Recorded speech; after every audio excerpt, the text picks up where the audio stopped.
محترم حضرات، پہلے میں ماہ محرم حرام اور عاشورہ کی حقیقت کے ٹاپک پہ بول چکا ہوں، پارٹ 2 بول رہا ہوں، آپ توجہ فرمائیے گا انشاءاللہ، کام کی باتیں ملیں گی آپ کو۔ وَبِكَ نَسْتَعِينُ أَعُوذُ بِاللَّهِ مِنَ الشَّيْطَانِ الرَّجِيمِ بِسْمِ اللَّهِ الرَّحْمَنِ الرَّحِيمِ وَبِكَ نَسْتَعِينُ أَمَّا بَعْدُ۔ محترم حضرات، اس دن کے مقدس ہونے کی وجہ کیا ہے یہ اللہ تعالیٰ ہی بہتر جانتے ہیں۔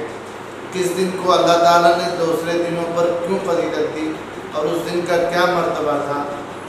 اللہ تعالیٰ ہی بہتر جانتے ہیں، ہمیں اس کی تحقیق میں پڑھنے کی ضرورت نہیں ہے۔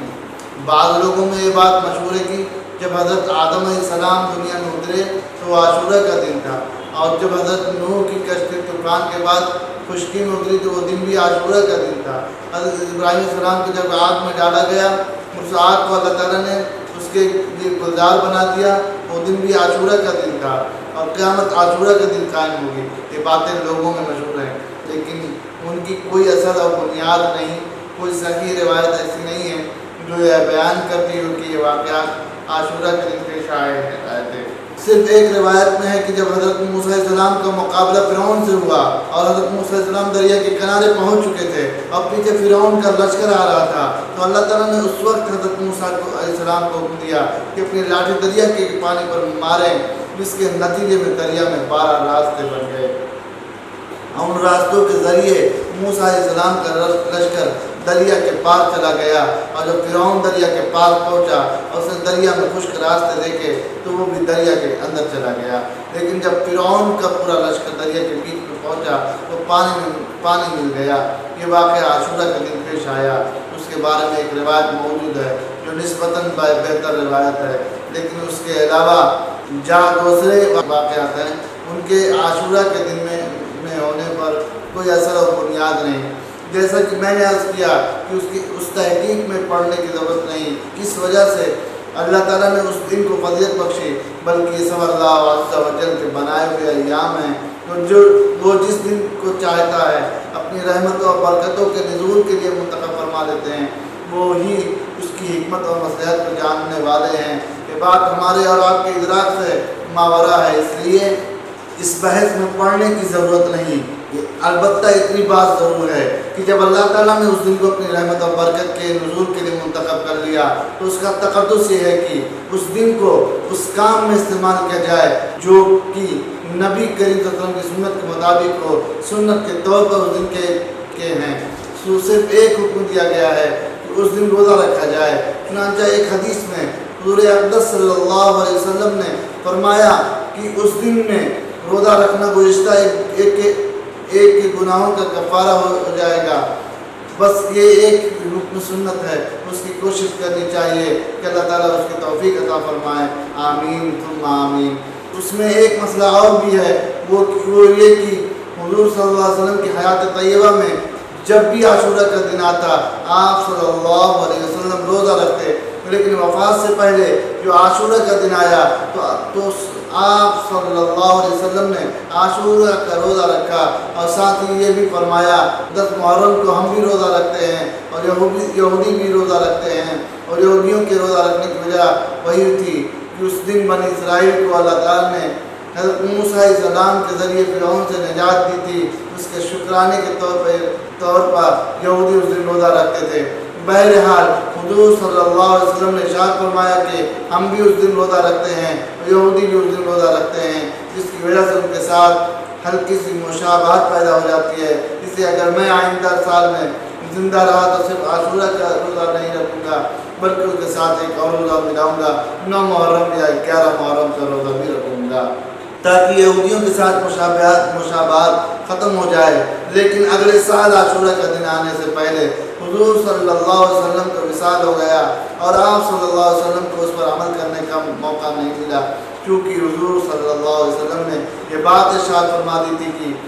اس لیے صحابہ کرام رضی اللہ تعالیٰ عنہ نے عاشورہ کے روزے میں اس بات کا اہتمام کیا اور 9 محرم یا 11 محرم کا ایک روزہ ملا کر رکھا اور اس کو مستحب قرار دیا، اور تنہا عاشورہ کے روزے رکھنے کو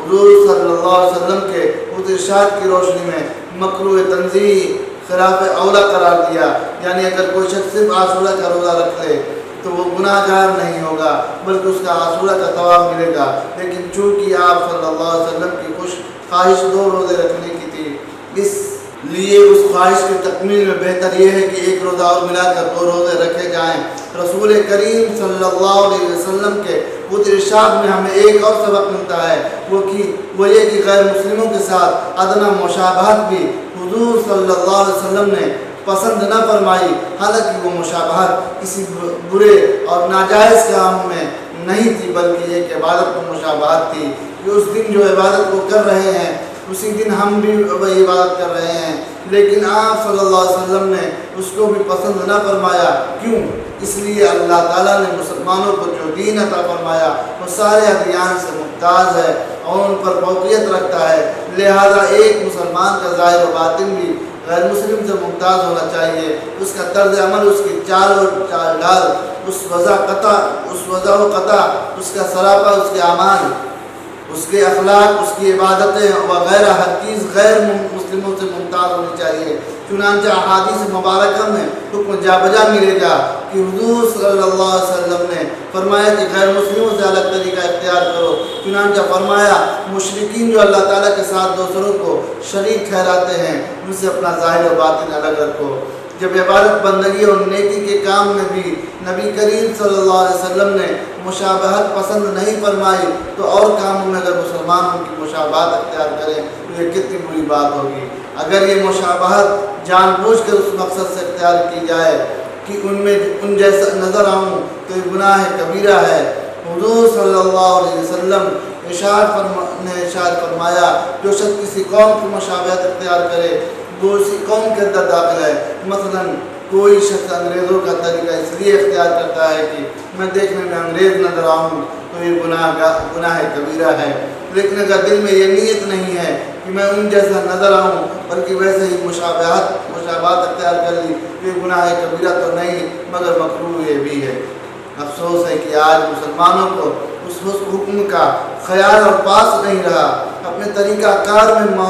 موضع قطع میں، لباس پوشاک میں، اٹھنے بیٹھنے کے انداز میں، کھانے پینے کے طریقوں میں، زندگی کے ہر کام میں ہم نے غیر مسلموں کے ساتھ مشابہت اختیار کر لی ہے۔ ان کی طرح کا لباس پہن رہے ہیں، ان کی زندگی کی طرح اپنی زندگی کا نظام بناتے ہیں، ان کی طرح کھاتے پیتے ہیں، ان کی طرح بیٹھتے ہیں، زندگی کے ہر کام میں ان کی نقالی کو ہم نے فیشن بنا لیا ہے۔ آپ اندازہ یہ ہے کہ ان مہینوں میں گناہوں سے بچو، بدعات اور منکرات سے بچو، چونکہ اللہ تعالیٰ تو عالم الغیب ہیں، جانتے تھے کہ ان حرمت والے مہینوں میں لوگ اپنی جانوں پر ظلم، اپنی طرف سے عبادت کے طریقے گڑھ کر ان پر عمل کرنا شروع کر دیں گے، اس لیے فرمایا کہ اپنی جانوں پر ظلم نہ کرو۔ شیعہ حضرات اس مہینے میں جو کچھ کرتے ہیں وہ اپنے مسلک کے مطابق کرتے ہیں۔ بہت سے اہل سنت حضرات بھی ایسی مجلسوں میں، تعزیوں اور کاموں میں شریک ہو جاتے ہیں جو بدعت اور منکر کی تعریف میں داخل ہیں۔